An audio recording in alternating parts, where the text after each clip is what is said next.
Thank you very much for inviting me and putting together this amazing panel.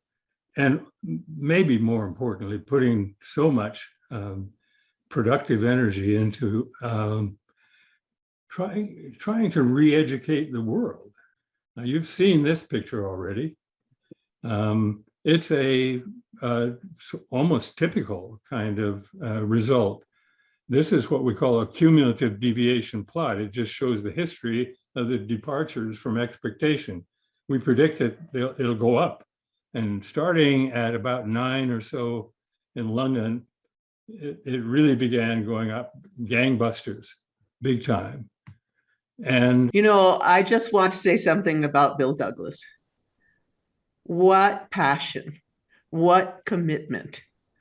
I'm so honored to be working with him and looking forward to the day when quantum Qi is out in the world and people are practicing Qigong, Tai Chi, and we have a lot of yoga practitioners on the show. And then we can make another film about the Global Transformation Project.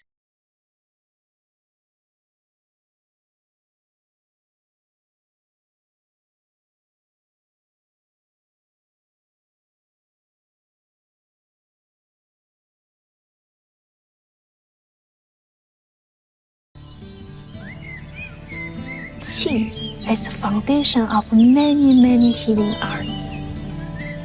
Qi is the foundation of many traditions in China. Life is from energy.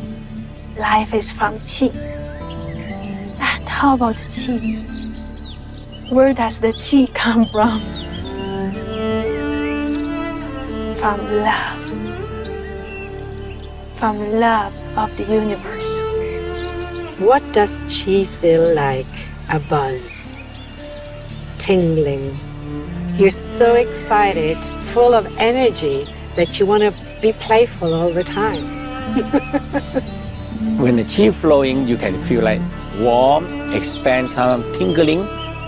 Because Qi, when you move, it also have a power to heal. When you're doing Qigong, what you're doing is cultivating life force within your body. You become a conduit for information, for new information to come into the body. And you connect to the Qi of the earth and the sky. You're simply a conduit. In Taoist practice, you're harnessing this light, this energy, this Qi. And so when we cultivate that energy from within, that compassion, that joy, that love, we can shift our state, shift that emotional state into something that's elevated and not constricted. Learn to shift from externally focused, searching for happiness, searching for meaning of life. You go inwardly, recognizing you have more access to life inside of you.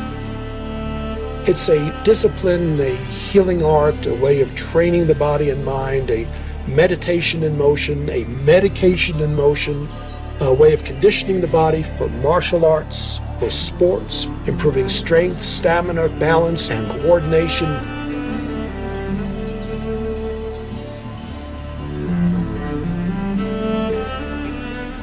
Yoga practitioners and teachers love Qigong. The Qi focus turns their attention to a much more awakened internal sensory awareness. There's a sense of resting in a very natural, open, spacious, clear, luminous energy which then carries you spontaneously and creatively through the movements and the flow. Therein lies the ability of practicing Qigong to build up incredible force in the body for rejuvenation, longevity, self-healing, and healing others. Qigong for everyone. Qi is love. One thing I wanted to mention real quick that I had intended to mention is Sharon has a documentary coming out, Quantum Qi. And this is, we should be, when this comes out, we should be making sure everybody knows about it. Everybody's spreading this. This documentary, what it leaves people with is what Sharon is so skilled at is taking profound esoteric realities and truths and putting it in an artful manner so that you're literally feeling a chi state or a wu wei state when you're watching this documentary. And it will leave everybody with this feeling in their mind, oh, I need to be doing this stuff. Or those of us that do it, it'll be leaving us with, oh, I need to do this stuff more. I need to, rededicate myself to these things. And so this documentary can be a huge vehicle for the planet. And I hope everybody promotes it, just like I hope everybody promotes the petition at the Global Transformation Project. We're all sisters of the same vision here. We're not competing interests. What I want to do is promote Tai Chi, Qigong, yoga, meditation, mindfulness teachers all over the planet. That's what I've dedicated my whole life to. It's not coming to Bill Douglas to try to figure out how to do your stuff. What I provide is the science that shows what everybody is doing out there is tremendously valuable. And Sharon's documentary can do that as well.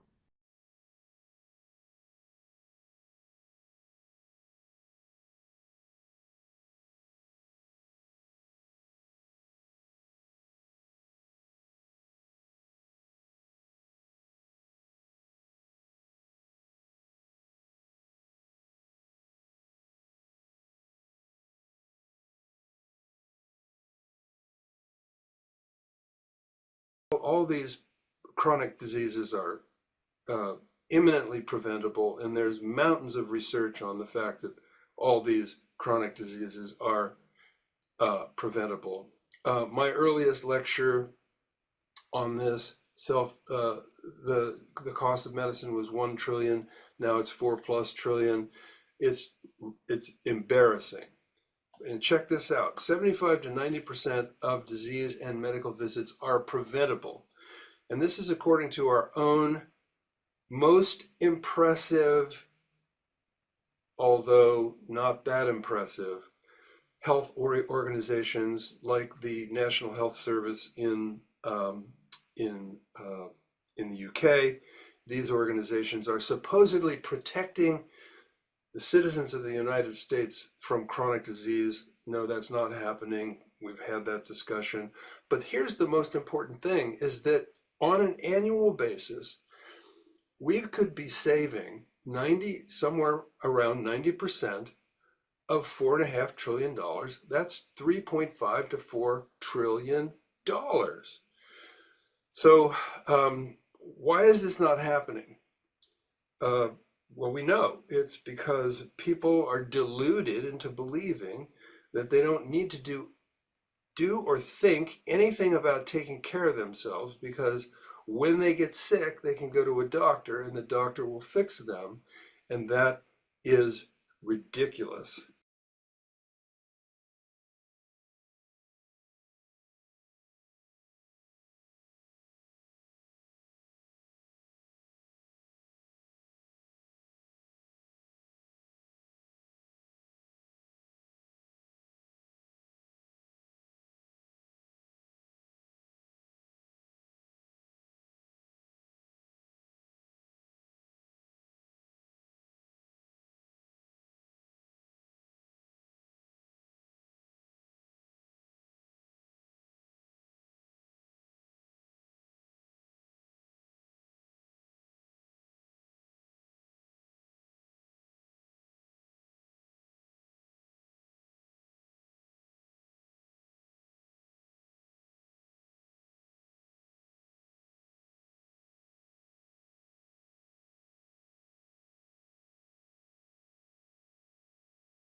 The Gospel of Science, 2nd edition.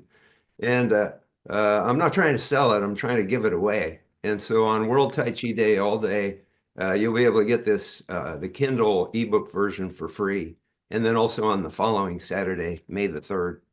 And so everything that I'm going to be talking about, all the science is meticulously endnoted in here. So you'll be able to go to the web page if you get the book, and you'll be able to see the source data, the studies, the articles that all this science came from.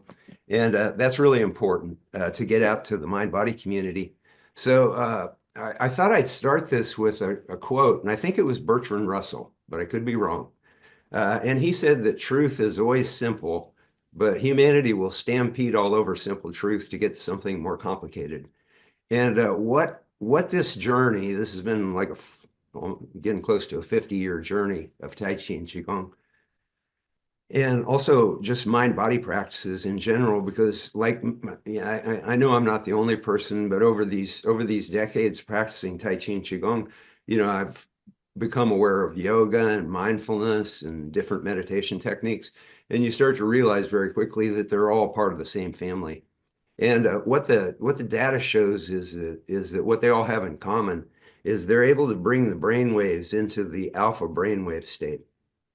And then when we practice it on a regular basis, we tend to operate more in a gamma wave consciousness, which is a higher level of consciousness, which the science seems to show what it does is it plugs us into the internet of existence so that we're open to greater insights and information. And so what all this science in the Gospel of Science, second edition, leads to is the irrefutable realization that most of the world's problems could be solved by educating public education students, kindergarten through 12th grade, in mind-body practices. And so my research into the science, it started in my classes because I had doctors in my classes that were healing and getting off of different kinds of drugs and recovering from injuries and stuff. And so then they started handing me medical research. This is before Google, or before I knew about it. And the stack just got bigger and bigger. And so one thing to realize, one thing that's so important for the mind-body community to realize, all of us, Tai Chi, Qigong, yoga, mindfulness, meditation, is the science is already in on this stuff. The idea that we have to have a certain amount more science before we realize that we should be educating public education children in mind-body practices, that's just not real. The reason that it seems like it's real is because our mass media, and in the United States, our government to a large extent as well, the regulatory agencies, they just willfully ignore this because they're pharmaceutical driven. And so let's just look at just one thing that we're all painfully familiar with, the COVID event.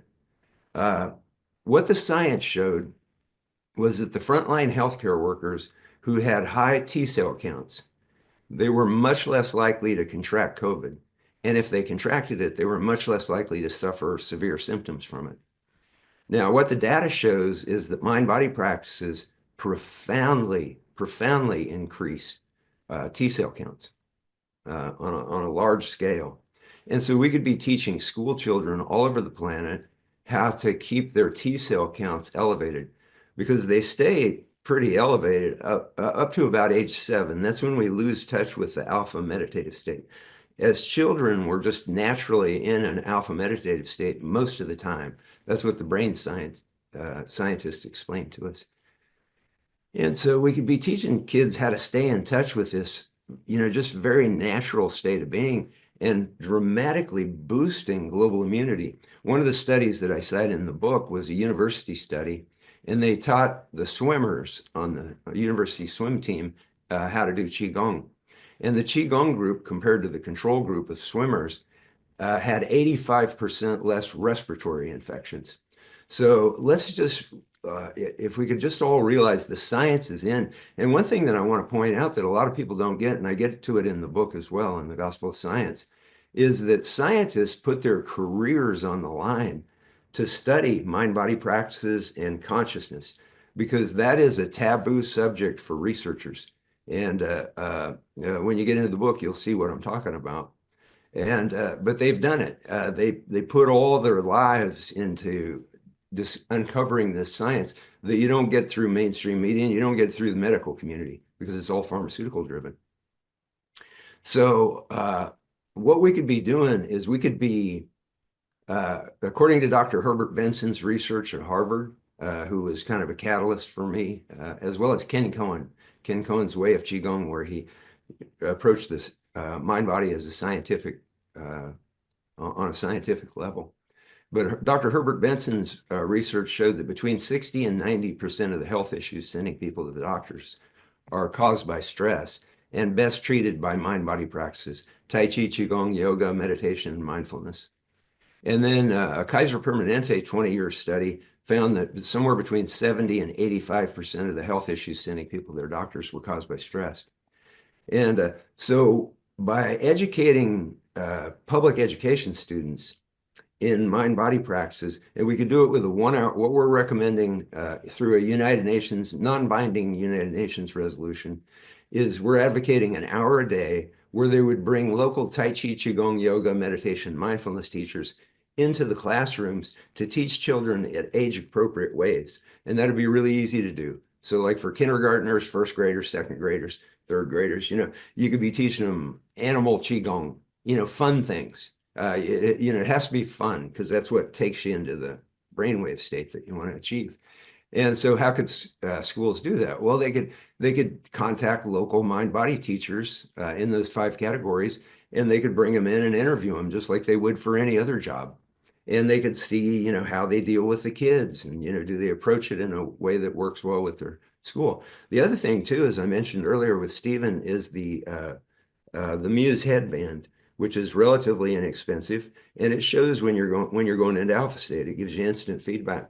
And so we could, schools around the world could be using the Muse headband to see whether the techniques that they're bringing in are actually helping kids get to the alpha state, because that's where all the magic happens. And so this could be very easily done. It's like one of the things that organizing World Tai Chi Day has taught us is that there are effective mind-body teachers in virtually every city all over the planet. It's all in place. And so what we want to do is we want to use the United Nations General Assembly as a vehicle to get the science that's already there out to public educators worldwide. And public educators, if you go to globaltransformationproject.org and look at the science, you'll see what I'm talking about, or if you read the Gospel of Science. And as far as from an educational standpoint, how do we sell it to educators? Well, regular meditators, IQs improve by 20 points. Any teacher in the world who could look at a study like that and go, oh, we don't want our students to have 20-point higher IQs. I don't think you're going to find any rational teacher that's going to think that way. And then at the same time, while that's happening, they're improving their GRE reading skills, their math proficiency skills, their verbal fluency skills. All this is documented. It's in the Gospel of Science, and it's endnoted, so you can become aware of this. Mind-body, the mind-body community, we have to get educated on the science that already exists, that's not being given to people through the mass media and through the government institutions. And in my hospital classes, the biggest challenge that I have with patients or students coming into my classes is that they won't believe that these things will do what they do, what science has shown they will do what they do, because they haven't seen it on their news station. And the reason they haven't is because Dr. Sanjay Gupta, CNN, for example, he doesn't report on the huge breadth of possibility of mind-body, because at the end of every one of his newscasts, it says, brought to you by Pfizer Corporation. And there's money to be made. There's massive money to be made off this dysfunctional education system, health system, and also prison system. In the United States, we imprison more of our people than any country on the planet Earth.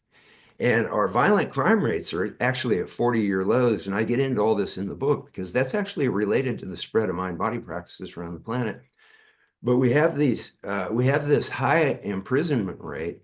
And when I taught at Folsom Prison, and that's what really got me started on looking into the consciousness of mind-body practices and the quantum physics and the chaos mathematics that shows how this changes the consciousness of the whole planet. And at Folsom Prison, they had a Tai Chi Cha program for 2 years. And during that 2 years, the Tai Chi Cha program participants, their recidivism rate went from the normal 70% return to prison rate down to 30%. And not only that, but during that 2 years, the incident rate, that's the misbehavior rates, fights, all those kind of things, the incident rate went down for the whole prison. And this has been replicated in other prisons. There was a Mexican prison called Apodaca Prison, and they had a horrifically violent incident. And then they taught the whole prison how to meditate. Everybody, prison guards, administrators, everybody. They haven't had a violent incident since that happened. And so we could be emptying our prisons. We could be cutting trillions of dollars. This is all data driven. It's just that most people don't know about it, and they're not going to know about it if they don't dig for it. Now you can read this, and you can get this for free on World Tai Chi Day, and you can have all this science meticulously endnoted to make it easy for you to get what you're not going to get from the government and what you're not going to get from the mass media. But we could be transforming the planet, saving trillions of dollars every year, year after year after year, trillions of dollars. Imagine what the world could do with trillions of dollars year after year after year. We could be emptying our prisons, reducing violence and conflict, and also creating much more intelligent and creative students coming out into the society. All this is possible, and it's all easily done. Okay, so now why did we choose the United Nations General Assembly to use it as a vehicle to help expedite this vision and this possibility? We did it because in 2014, the United Nations General Assembly voted to create the International Day of Yoga. And it was patterned after World Tai Chi Day, which, you know, we all started 7 years before. And I think that's a real feather in the cap of the Tai Chi community, because the Tai Chi community had the vision that it was time for the planet to know about all this stuff. And we educated together, coming together as a Tai Chi and Qigong community, we educated over 1 billion media viewers and readers on the science of Tai Chi and Qigong, because we have that database at worldtaichiday.org that has medical research on Tai Chi, Qigong, yoga, meditation, mindfulness for 100 of the most common health conditions that people face. So we taught people how to get a media microphone, get media to show up at their events, and then use that microphone to educate the public about the science. And we reached over 1 billion media viewers and readers. And then we also got government bodies all over the planet to advocate Tai Chi and Qigong for their citizens. And so the United Nations, 7 years later, after we organized World Tai Chi Day, they created the International Day of Yoga. And they did it to increase global health and global harmony. And so we cite that in our draft resolution for the Global Transformation Project to urge public educators all over the planet to look at the science. And when they look at the science, they'll want to bring local mind-body teachers into their classrooms, kindergarten through 12th grade. And what you'll have is you'll have a whole generation of mind-body masters. And so the reason that this is so doable is that when that resolution passed in the General Assembly, that International Day of Yoga, it passed with a record number of co-sponsoring nations, 177 co-sponsoring nations. Never before had the world come together around something like they did for the International Day of Yoga. And the Global Transformation Project, public education, mind, body, and public education is the next step.